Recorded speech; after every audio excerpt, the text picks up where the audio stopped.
네, 안녕하세요. 청하수입니다. 발의 최후의 이야기 세 번째 시간이죠. 오늘은 의문투성이인 발의 마지막 며칠간에 대해 이야기해 보겠습니다. 앞선 발의 최후의 시리즈 1, 2편 보시고 와주시면 오늘의 이야기가 이해하시기 더 용이하실 것입니다. 우상단 느낌표 카드 클릭하시면 다 보실 수 있습니다. 지난 시간에 대인선이 한때 천하 최강 이존욱 등의 요소를 고려해서 이존욱 황제되고 바로 사신을 보내서 통교하고 그러고 나서 거란에 과감하게 칼을 휘둘러 공격, 매우 큰 피해를 입혔죠. 그러나 아보기보다 훨씬 젊어 더 미래가 있을 것 같았던 이존욱은 터무니없이 빠르게 몰락해버렸고, 이존욱이 막장화돼가는 동안 거란은 옆에 여타 부족들을 하나씩 정리하며 자신에게 굴욕을 입힌 발해에 대한 복수의 칼날을 날카롭게 갑니다. 그리고는 드디어 925년 연말 발해 공격을 선언하고 926년 연초에 공격의 말발굽을 그때 걸쳐서 이제 시작을 하죠. 일단 중국의 25정사 중에 하나인 요나라 역사를 다룬 요사를 따라가 보시죠. 참고로 이 요사를 편찬한 나라는 한족 국가가 아닌 몽골의 원나라 치하에서 편찬된 거예요. 금사와 함께. 그렇기 때문에 여러모로 색다른 의미가 있는 건데, 여하튼 아보기는 지난 시간에 말씀드린 강력한 선언과 함께 발해 원정에 친히 나섭니다. 이게 총력전이었던 게 최고 리더 아보기의 친정임은 물론 황후, 황태자, 대원수 등 거란의 핵심 인물들이 총출동합니다. 희대의 권곤일척 대승부라고 거란이 생각을 했었다는 거죠.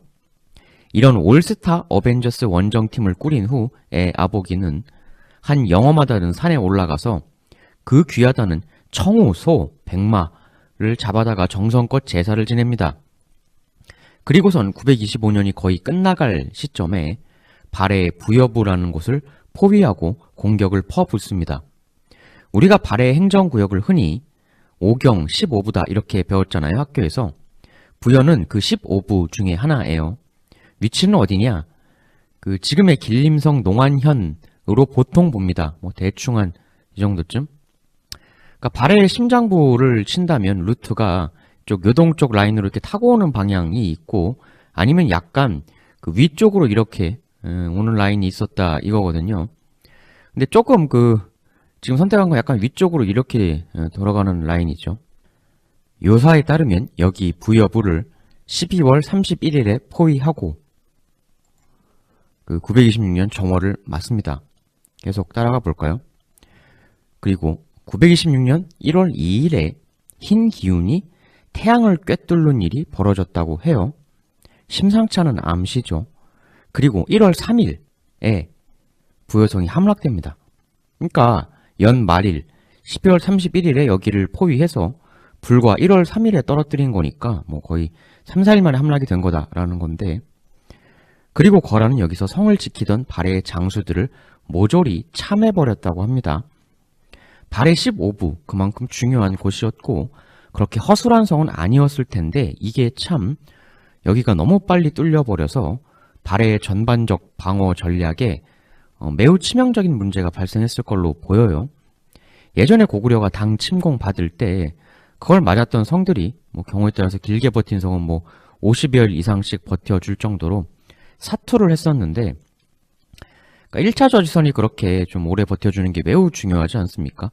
공격자는 미리부터 자기네들 전국 각지의 부족 세력들을 쫙 모아서 대군을 편성해서 오는데, 방어 쪽은 그 정보가 부족했다면 각지의 병력을 하나로 모아서 확실한 대군을 편성하는 데 시간이 좀 걸리지 않겠습니까?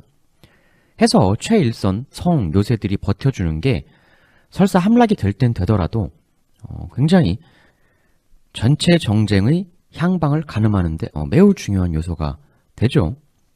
근데 이 부여성이 너무 빨리 떨어졌다는 거거든요. 그럼 이렇게 주요한 15부 중에 하나 성이었던 부여성이 왜 이렇게 빨리 떨어졌는가? 일단 이게 첫 번째 의문이고요.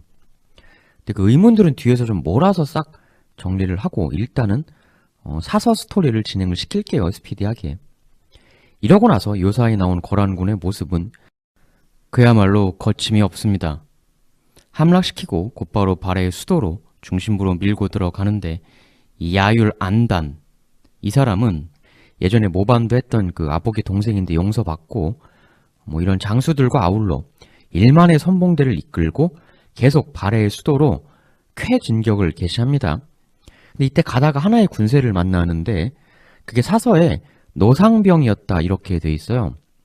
그 노상병이라는 건 문자 그대로는 나이 든 노재상의 부대라는 건데 이건 그러니까 발해의 반격 군대죠. 재상의 병사였다는 거니까 상당히 핵심 군대였겠죠. 근데 이 노상이라고 일컬어지는 이 사람이 상당히 기묘한 인물인데 그건 뒤에서 또 말씀드리고 이 부대가 아마도 그 포위 공격 당하던 부여부를 구원하러 간 부대였을 걸로 보이거든요. 그런데 부여부가 생각했던 것보다 너무 빨리 무너지니까 가던 길에 이미 부여부 정리하고 내려오는 거란군과 조우했던 게 아닌가. 그럼 이제 그 야율 안단 등 성봉대와 노상병 이들의 전투는 어떻게 되는가? 최대 승부처죠. 결과부터 말씀드리면 너무도 또 허망하게 무너집니다. 노상병이 만났지만 노상병을 격파했다. 끝! 이 끝이에요.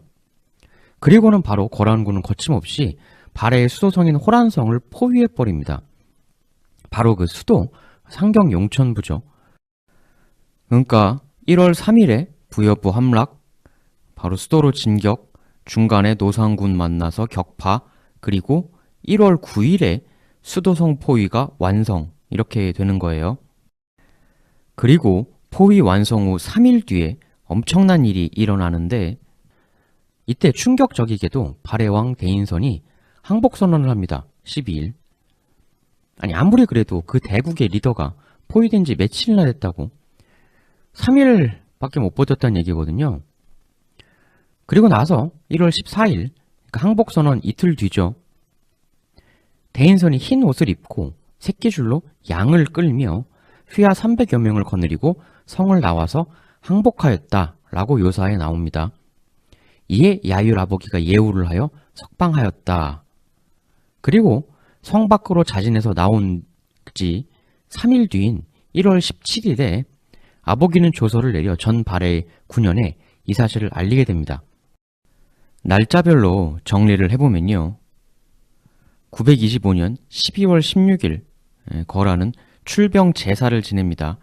그 다음에 925년 12월 31일 부여부를 포위하죠. 그리고 다음에 926년 1월 3일 며칠 안 됐죠. 부여부가 함락이 됩니다. 이 이후 거란은 멈춤없이 발해 수도로 진격을 하고 그 와중에 만나게 된 발해의 반격군 노상군을 격파합니다. 그리고 1월 9일 날 드디어 이제 발해의 수도를 포위하게 되는 거죠. 그리고 1월 12일에 대인선이 항복 선언, 14일에 대인선이 흰 옷을 입고 직접 나와 완전히 항복, 그 다음에 17일에 아보기가 전 발해 군현에 대인선 항복 사실을 공지.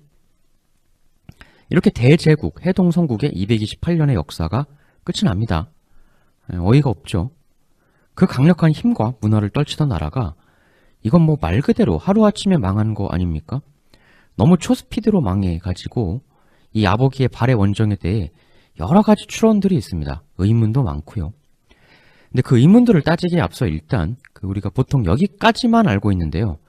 여기까지 그 대인선의 항복까지만 이 이후에 하나의 괴이한 일이 또 하나 벌어집니다. 그게 뭐냐면 참 지금까지도 괴이한데 더 괴이한 건데요. 이거는 이 괴이한 일이 항복 이후 뭐 길게도 아니고 바로 생깁니다. 뭔 일이냐면 926년 1월 17일에 이제 발해 전 9년에 거란이 항복 공지를 띄우잖아요.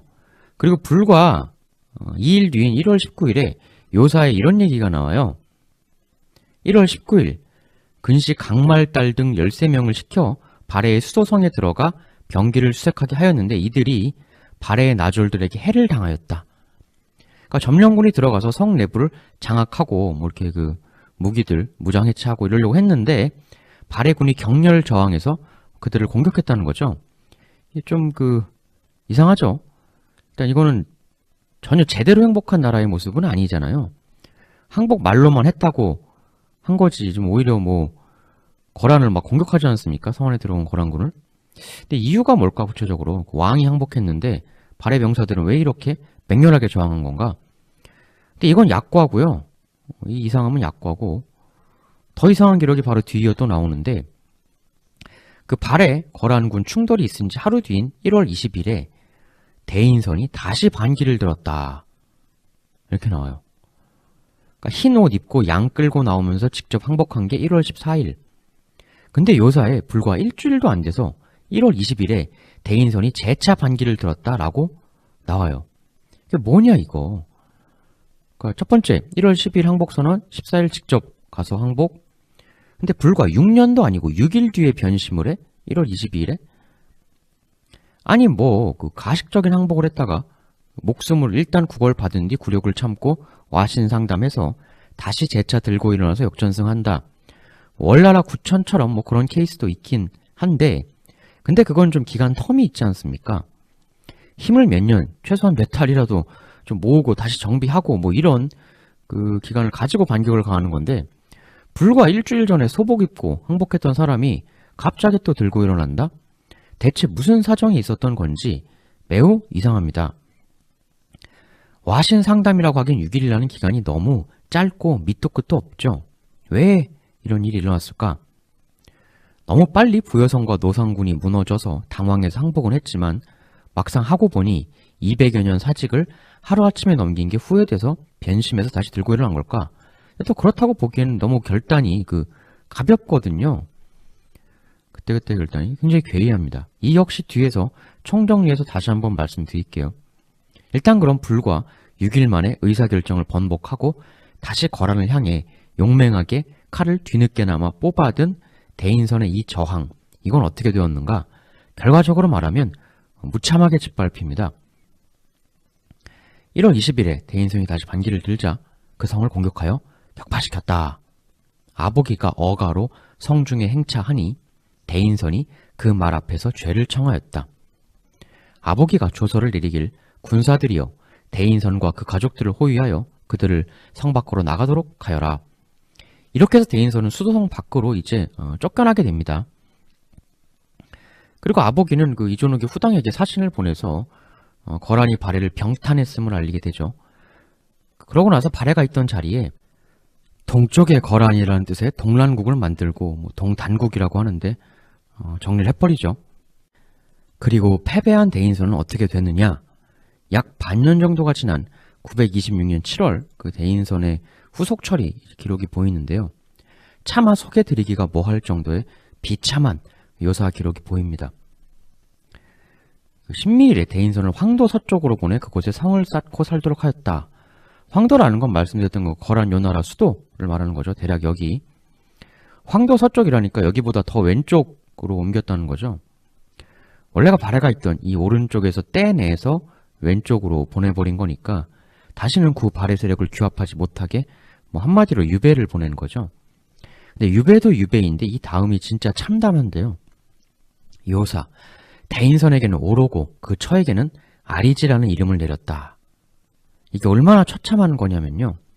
대인선이 최종 항복을 하러 올 때 그때 야율 아보기와 그의 처 술률평이 타고 있던 말이 있었습니다. 아보기가 탔던 말이 오로고 아보기 부인이 탔던 말 이름이 아리지였거든요. 그러니까 대인선에게 자기들이 타고 다니던 말의 이름을 이제부터 이걸 네 이름으로 할 테니 이렇게 부르고 불리며 살도록 하여라. 이렇게 한 거거든요. 그러니까 참담하기 이를 데가 없죠. 이건 중간에 대인선이 항복을 번복하고 한 번 더 반항을 했잖아요. 항복할 때 그 당시 말 이름을 실제 이름으로 붙여준 건 나에게 항복했던 그때 당시의 마음을 잊지 말고 영원히 나에게 고개 숙이고 살아라. 이런 메시지였겠죠. 이리하여 발해는 공식적으로 멸망을 하게 되었습니다. 근데 승자 야율 아보기도 이 직후 아주 큰 일을 겪게 되는데요. 요사를 보면 이런 일이 나옵니다. 926년 7월 신사일 새벽 자성 별 위에 길이가 1, 2쯤 되는 황룡이 도사리며 돌고 있었는데 차마 눈을 뜰 수 없을 정도로 밝은 빛을 내더니 행궁으로 들어갔다. 흑색과 자색 기운이 하늘을 온통 뒤덮더니 하루가 지나서야 사라졌다. 이에 그 다음날 요사, 황제 야율아버기가 붕어하였다. 그러니까 발해를 멸한 후 얼마 못 사는 거죠. 그 발해 멸한 해에 세상을 떠요. 55세, 만 54세. 특히 대인선에게 항복받을 때 자기가 타고 있던 그 말의 이름을 그의 이름으로 붙여주는 대치옥을 선사한 바로 그 달 7월에 세상을 뜹니다. 그러니까 거란 역사상 최대의 영웅이라는 야율아버기는 필생의 수건으로 자신 생의 마지막 힘을 다해 발해를 무너뜨리고 그 과업을 이룬 후 산화한 거죠. 본인이 말한 필생의 과업 두 가지 중 마지막으로 발해에 대한 몫을 이루고 세상을 뜬 건데, 여기까지가 일단 사서에 언급된 발해 멸망의 풀스토리입니다. 일단 쭉 그 요사 중심으로 나열만 해드렸는데 여기까지만 봐도 의문점이 드는 게 한두 가지가 아니실 거예요. 이제부터 이 괴이한 미스테리들을 하나씩 풀어나가 보죠. 일단 최대의 의문은 대제국 발해가 왜 이렇게 맥없이 2주 만에 종잇장 허물어지듯 무너졌는가? 하도 이게 이상하니까 뭐 화산이라든가 이런 천재지변 요인설도 강하게 대두가 되었던 건데요. 그건 지난 1편에서 정밀 분석을 해봤으니까 우리가 그 외의 요인설들을 살펴봅시다. 요사 전체를 보면 왜 이렇게 거란이 쉽게 이겼냐, 이 부분에 대해 한 줄 언급이 있는 게 있는데요. 요사 야율우지전 보면 거란의 태조 야율아버기가 발해 사람들의 벌어진 마음을 틈타 그때 움직이니 싸우지 않고 이겼다라고 돼 있어요. 이 얘기는 당시 그 발해 내부가 최소 두 파벌 이상 나뉘어 치열한 내부 갈등 중이었고 그래서 쉽게 이겼다라는 거죠. 요사에도 이렇게 되어 있고, 당시 발해의 그 남쪽에서 태어난 지 얼마 안 된 고려 쪽에 대한 기록을 보면 발해 멸망 전해인 925년부터 발해의 사람들이 고려로 귀부에 들어온다는 사료들이 보이기 시작합니다. 특히 고위층들도요. 고려사 태조 왕건이죠. 8년 925년 9월 짜 기록을 보면 경자, 발해, 예부경, 대화균, 대균로, 대원균, 대심리 등이 백성 백호를 거느리고 귀부해 왔다. 발해는 이러해서 그 국토가 수천 킬로미터고 인구가 수십만 명이나 되었는데 이렇게 설명이 나옵니다. 이게 이제 그 925년도 9월자로 되어 있는 고려사 내용인데요. 926년 1월에 망했으니까 망하기 3, 4개월 전서부터 귀부자들이 넘어왔다는 거고, 특히 주목할 만한 게 이들이 대씨, 그러니까 황족 출신이거나 아니면 발해 최고위층 급으로 보이는 그런 이름들이라는 거죠. 즉 지배층 상층부에서의 균열이 망하기 전부터 일어났다는 강력한 암시이다. 이런 움직임을 캐치하고 야율아버기가 기회는 찬스다 해서 밀고 들어온 거다. 발해 사람들의 갈등, 이심을 통해 싸우지 않고 이겼다라고 하는 요사의 내용하고도 상당히 맞아떨어지는 부분이죠. 그리고 크게 있었던 3회 거란과 발해의 컨택, 1. 부여부 포위전, 2. 노상병 전투, 3. 호란성, 수도성 포위전. 굳이 여기다 하나를 더 치자면 항복을 뒤집고 6일 만에 다시 저항한 대인선의 막판 항쟁, 이것까지 칠 수가 있겠네요. 총 4개로. 근데 이 4 전투가 모조리 믿을 수 없으리만치 허망하게 끝이 났잖아요. 이 괴상함을 설명하는 그 하나의 단서랄까? 그런 게 있는데 바로 요사에 등장하는 대인선이 직접 성 밖으로 항복하러 나오는 그 모습입니다. 요사에 보면 대인선이 항복하러 나올 당시 흰 옷을 입고 있었다 이렇게 돼 있거든요. 왜 하필 흰 옷인가? 황제가 평상시에 흰 소복을 입진 않잖아요. 그러니까 평상복은 절대 아니었을 것 같고, 보통 우리가 하얀색, 흰 깃발, 이걸 이제 항복의 표시라고 알고 있잖아요. 그래서 백기투항, 그런 의미인가? 이런 의미에서 당시 대인선의 그 복장 흰 옷을 별 특별한 의미는 없고 그냥 완전 항복의 시그널이다. 저항 의지 없어요. 이렇게 보는 관점이 하나가 있고, 또 다른 하나의 관점은 당시 흰 옷은 대인선이 항복을 위해 특별히 입은 옷이 아니라 그 시점에 그냥 원래 입고 있었던 옷이다라는 거죠. 왜 흰 옷을 입고 있었나? 원래 모든 발해의 왕이 대대로 흰 소복이 기본 유니폼이었을 린 없잖아요. 해서 당시 흰 소복을 입은 이유가 발해의 당시 그 매우 괴상한 상황을 나타내주는 하나의 증빙 아니냐, 백기투항 이런 의미가 아니라, 그럼 대인선의 하얀 옷은 무슨 의미인가?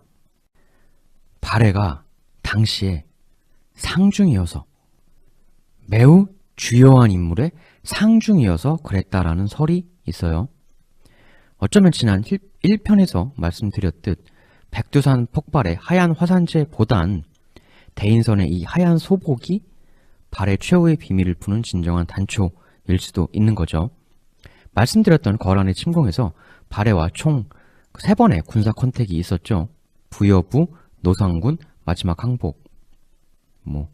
마지막 하나 더 이걸 취소되게 말씀드렸는데, 앞서선 얘기 흐름 때문에 좀 간단하게만 언급하고 넘어갔는데, 일단 1. 부여부 공방전. 여기서는 항복했다라는 표현은 없고 함락시켰다, 무너뜨렸다 이렇게 나오거든요. 그리고 공략 이후 발해의 장수들을 모조리 참했다라는 걸로 봐서 이 부여부 전투에서는 홀라당투항은 아니고 저항을 하긴 했었던 것 같거든요. 근데 저항한 것 치고는, 또 주요 거점성이었던 것 치고는 이게 3, 4일 만에 떨어지지 않습니까? 이 거점이 너무 순삭당한 게 발해의 방어 전략 전체를 꼬이게 만든 첫 번째 시발점인데, 이 맥없는 함락에 대해서도 당시 부여부를 지키던 총사령관 이하 상당수 유력 인물들이 그때 이제 자리를 비웠었다는 거예요. 그런 썰이 있는 거죠. 왜 자리를 비웠냐? 첫 번째 썰이 바로 이 대인선의 흰 소복, 즉 뭔가 큰 상중이었기 때문에 거기에 참석하기 위해 부여부의 고위층 유력 인사들이 수도로 빠져 있었고 거란이 그 틈을 찌른 거라는 거죠. 그렇다면 강한 성이었을 부여성이 매가리 없이 기습에 휩쓸린 것도 지휘 체계가 부족했던 상황이니까 일견 이해가 가는 측면도 있습니다. 또 다른 하나의 설은 이 상중설에서 좀 더 파생되는 건데요. 세상을 뜬 사람이 차지하고 있던 자리와 권력이 상당히 엄청났다는 거죠. 그래서 죽은 사람의 그 자리를 둘러싸고 발해 지배층 내부에서 내분이 일어났고, 이에 당시 부여부를 지키던 총사령관이 부여부의 주력군 상당수를 이끌고 수도로 가서 이 고인의 자리를 둘러싼 투쟁에 무력으로 뛰어들었다라는 설이죠. 그래서 당시 부여부를 지키고 있던 주 병력의 상당수가 뒤로 빠져버린 상태였고 해서 평상시보다 외적을 지키는 숫자가 아주 적었다. 이러면 저항을 하긴 했으되 3, 4일 만에 함락되는 그 괴이한 상황이 논리적으로는 깔끔하게 설명이 가능하죠. 해서 꽤 유력한 스토리 아니냐는 얘기도 있긴 하지만, 특히 요사에 나온 태조, 야유라보기가 발해 내부에 서로 갈라진 마음을 틈타 싸우지 않고 이겼다라고 하는 그 기록하고도 일맥상통하는 부분이 있고, 그래서 화산설을 뺀다면 또 상당히 널리 알려져 있는 게 바로 이 내분으로 인한 자멸설입니다. 그리고 이 부여부 함락도 함락인데 2차 컨택, 노상병 있잖아요. 발해의 반격군. 이 노상병이라는 부대와 거란의 전투, 이것도 굉장히 의아합니다. 일단 이 노상병이라는 부대는 당시 시점에서 발해가 동원할 수 있는 회심의 전력, 즉 발해 최정예였을 가능성이 클 것 같아요. 그렇겠죠. 망하기 직전에 동원한 부대니까. 근데 이것도 너무 매가리 없이 와해되었거든요. 이것도 사실 부여부의 맥없는 함락과 좀 비슷한 선상에서의 설명이 있는 건데, 요사 기록을 정확히 보면 1월 9일 야율안단 이런 사람들이 1만 기병을 거느리고 선봉에 서서 대인선의 노상병을 만나 격퇴시키고 황태자 등이 이날 밤, 즉 1월 9일 호란성 수도를 포위하였다. 그러니까 1월 3일에 부여부 함락, 그리고 중간에 이제 진격하면서 노상 격파하고 쭉 가서 수도성을 포위까지 완성. 1월 9일. 그러니까 요 일들이 지금 불과 6일 만에 일어난 거란 얘기잖아요. 그러면 이제 이게 좀 궁금해지는데, 스타트 지점, 여기 부여부하고 발해 수도 상경 용천부하고 거리가 얼마나 하냐, 어느 정도 거리길래 중간에 강력한 발해의 핵심 군도 격파하면서도 6일 동안 다 주파하고 또 수도 포위까지 완성하냐. 그 당시의 지역이 지금의 어디인지 이건 완벽하게 정확히 알 수는 없어요. 그렇지만 가장 일반적으로 얘기되는 장소로 이야기를 하면 뭐 그런 건 있죠. 그 발해의 수도는 그 이쯤에 있는 그 헤이룽장성 닝안시로 많이 얘기가 되고 있어요. 부여부는 이쪽에 그 창춘시 둥안현 이 얘기가 되고 있는 거고, 이 위치들에 대해서는 여러 가지 다른 설도 있다는 걸 우리 모두 모르진 않지만 일단 가장 지금 현재 일반적으로 얘기되는 걸로 거리를 추론해 보자는 거죠. 그럼 이 두 곳, 둥안현과 닝안시 둘 사이의 거리가 얼마냐? 보니까 한 500km 정도 되더라고요. 그러니까 서울에서 부산 거리 보통 400km라고 하잖아요. 보니까 뭐 서울역에서 부산역까지 차로 달리면 한 400 나오던데, 그러니까 그것보다 약 25% 더 긴 거리를 대부대가 6일 만에 중간에 발해의 핵심 주력군도 격파하면서 주파를 했다라는 얘기가 되는 거예요. 황당하죠. 그리고 3일 뒤인 12일에 대인선 항복. 이 역시도 부여부 미스터리 못지않은 매우 괴이한 일이죠. 이 괴이함을 설명하기 위해 포인트가 되는 게 바로 이 노상, 나이든 재상이라고 칭해지는 이 인물입니다.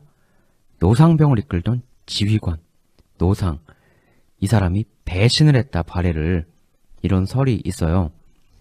그 막강한 주력군을 이끌고 싸우는 게 아니라 거란한테 그걸 그대로 들어 바쳤다. 정황상 추론뿐만이 아니고 상당히 실질적인 근거가 하나 있습니다. 나중에 거란이 발해 멸망시키고 그 지역에 동란국이라는 나라를 세운다. 잠깐 말씀드렸잖아요. 그러니까 이제 거란의 괴뢰국인 거죠. 근데 이 나라, 여기를 세우고 거란이 거기에 재상으로 바로 이 노상군을 이끌었던 발해의 노상을 임명했다. 이런 기록이 나오는 거예요. 요사, 발해를 동란이라 이름을 고치고 황태자 야율배를 인황왕이라 칭해 동란국을 다스리게 하였다. 그리고 황제의 아우 야율진라를 좌대상으로, 발해의 노상을 우대상으로, 발해의 사도 대소연을 좌차상으로 임명했다. 차상은 지금의 장차관급으로 보면 돼요. 즉 발해 최후의 주력 반격군을 이끌었던 그 노상이 나중에 거란이 발해를 멸하고 만든 괴뢰국, 동란국의 재상, 우대상, 그러니까 조선으로 치면 우의정급이 됐다는 거거든요. 예쁘지 않은 인물을 치열하게 싸워서 악감정 남은 사람을 우대상, 우의정에 앉힐 확률은 매우 적겠죠. 그래서 이 노상이란 미스테리한 인물이 발해 최후의 정예를 이끌고도 저항도 하지 않고 홀라당 나라를 팔아먹은 대가로 이런 고위 관직을 하사받은 게 아니냐. 이거라면 그 문제의 1월 9일 최정예 발해 그 병단을 격파함과 동시에 수도까지 원스톱으로 쫙 포위 성공해버린 그 지나친 쾌속 움직임, 이게 논리적으로 납득이 되죠. 또 이거라면 수도성에서 대인선이 너무 맥없이 3일 만에 항복한 것도 왜 그랬는지가 조금 보이는 면이 있죠. 그러니까 최강의 노상병을 보냈는데 상대 거란군이 흠집 하나 안 나고 멀쩡한 전략으로 순식간에 하루아침에 성 턱 밑까지 나타났어. 오히려 발해 주력군 상당수가 거란에 달라붙었을 수도 있죠. 이 노상 때문에. 이런 상황이면 충격에 빠져 전의를 잃는 것도 가능은 한 일이죠. 이 설에 따르면 이 노상이라 칭해지는 이 인물은 비슷한 의혹을 받고 있는 백제 의자왕을 팔아넘겼다라는 그 의혹을 받고 있는 예식진이 있지 않습니까? 제가 예전에 한번 다뤘죠. 나중에 당에 가서 좋은 관직 받고 잘 먹고 잘 살았다고 얘기되고 있는 해서 이 노상이 거란이 발해를 거의 거저먹는데 결정적인 공헌을 한 발해판 예식진이 아니냐, 이런 관점이 있는 거죠. 확실하냐? 100%라고는 말할 수 없죠. 허나 우대상, 나라 안의 서열 랭킹 3위에 초고위 관직을 하사했다는 건 최소한 이 노상군이라는 주력을 이끌었던 이 노상이 치열하게 항전하지 않은 것만은 분명해 보이죠. 미친 듯이 분전해서 많은 거란군을 참살한 장수에게 이런 꽃보직을 줄 리가 없죠. 그러니까 참 보면 우리 역사의 진짜 안타까운 멸망 3개, 고구려, 백제, 발해, 정말 화려했던 나라들, 이게 그 화려함에 비해 너무 허무하게 무너졌는데 꼭 이때 보면 나오는 게 그 내부 배신자 설들이거든요. 그러니까 참 이게 안타까워요. 그러니까 아마 3차 컨택이라고 할 수 있는 마지막 수도성에서의 전투, 이때 대인선이 3일 만에 항복을 결정할 때 3일 동안 고민을 하면서 그런 가능성도 생각을 할 수 있었을지 않았을까 싶어요. 그 내부 결속력이 약한 집단의 리더가 이런 절체절명의 상황에서 결사항전을 한다고 선포를 했을 경우에 그런 경우가 나오잖아요. 그 내부적으로 몇몇이 작당 모의를 해서 아니 어차피 지금 이기기도 힘든 판국에 뭔 놈의 결사항전이야? 결사항전은 야 하려면 지 혼자 하라 그래. 장난하나 지금. 그럼 이제 또 다른 또 작당 모의하는 사람이 야 그럼 우리 저런 말도 안 되는 결사항전 명령에 넘어가지 말고 들어주지 말고 우리끼리 정변을 일으켜서 대인선을 붙잡아다가 혹은 대인선의 목을 베어서 아보기에게 갖다 바치면 거란 요 나라에서 엄청난 대접을 받으면서 호의호식 살 수 있지 않을까? 옳거니 그런 방법이 있군. 그렇게 하세.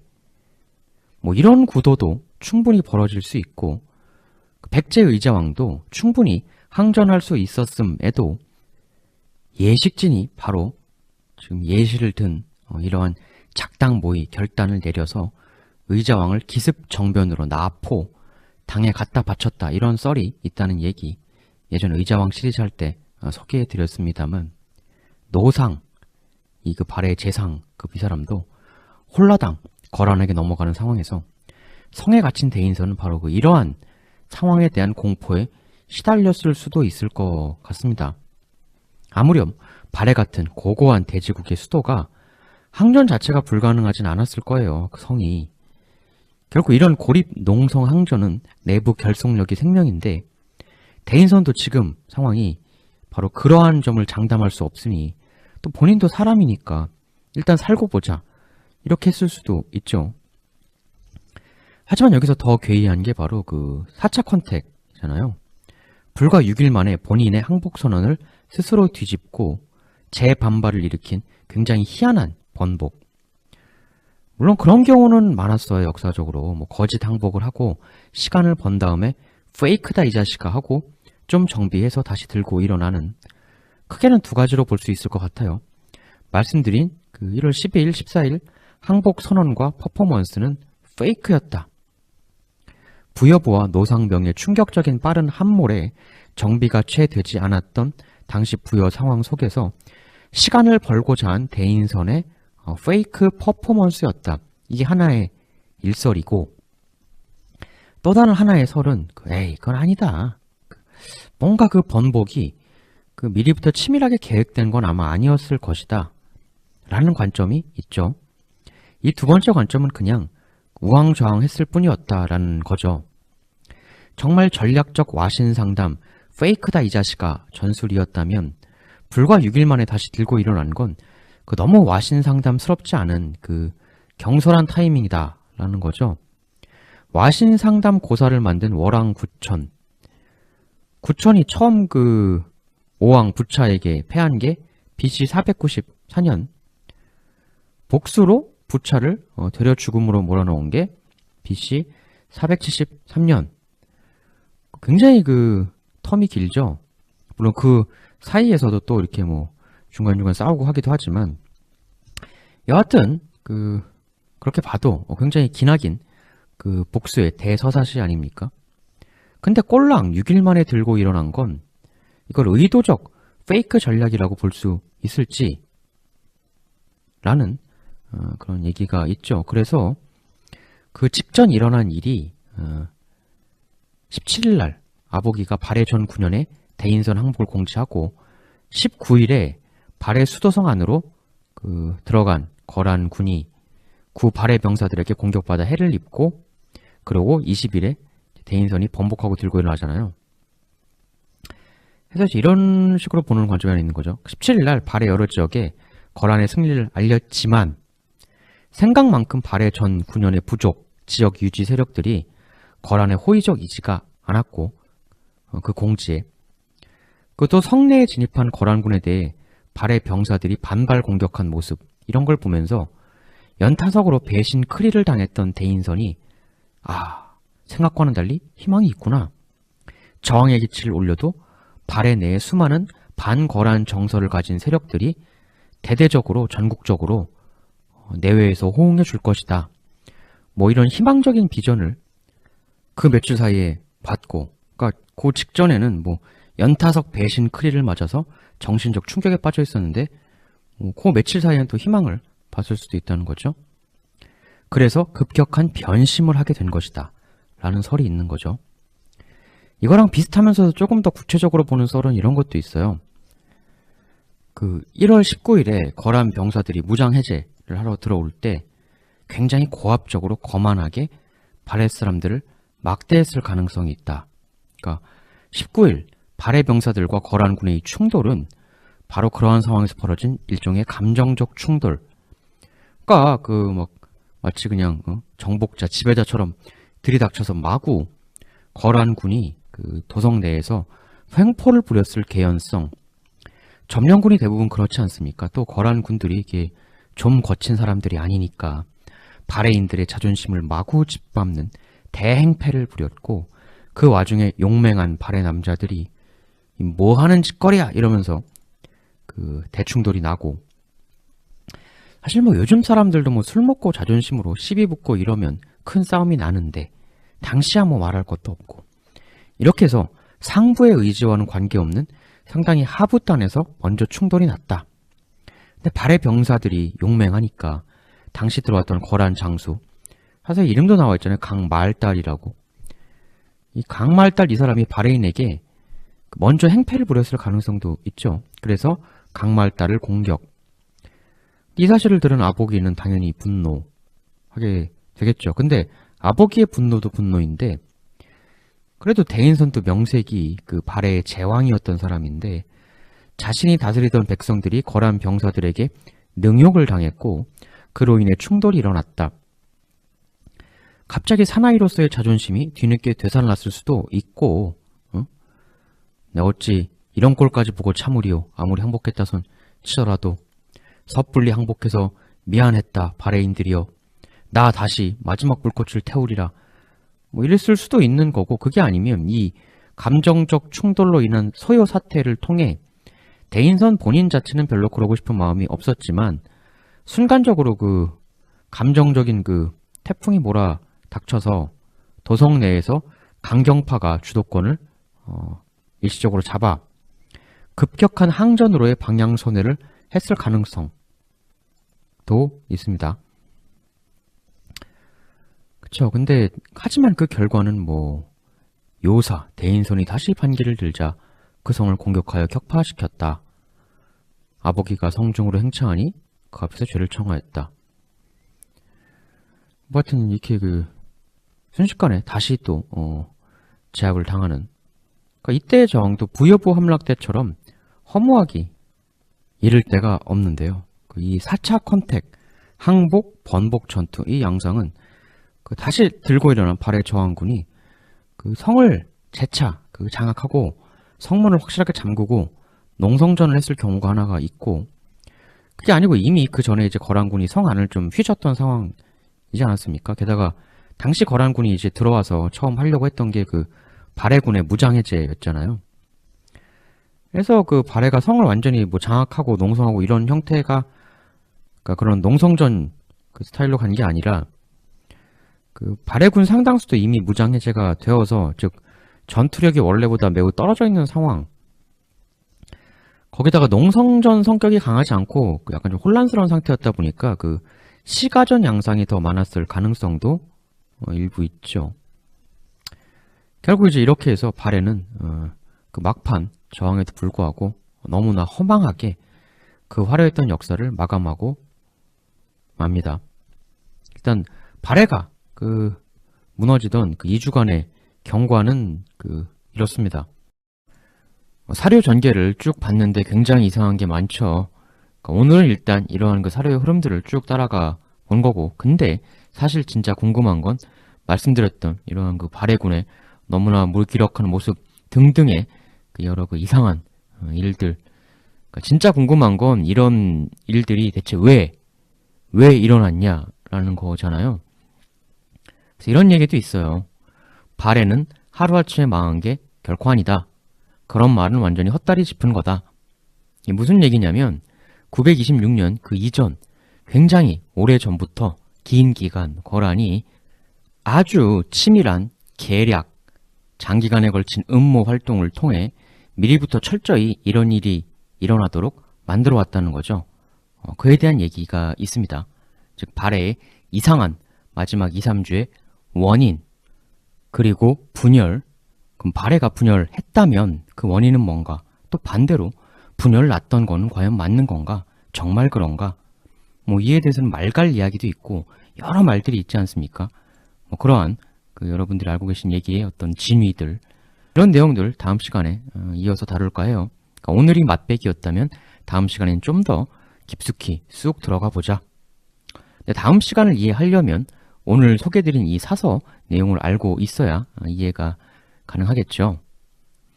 다음 시간이 진짜 핵심이다 라는 겁니다. 그럼 또 곧 찾아뵙도록 하겠습니다. 대단히 감사합니다.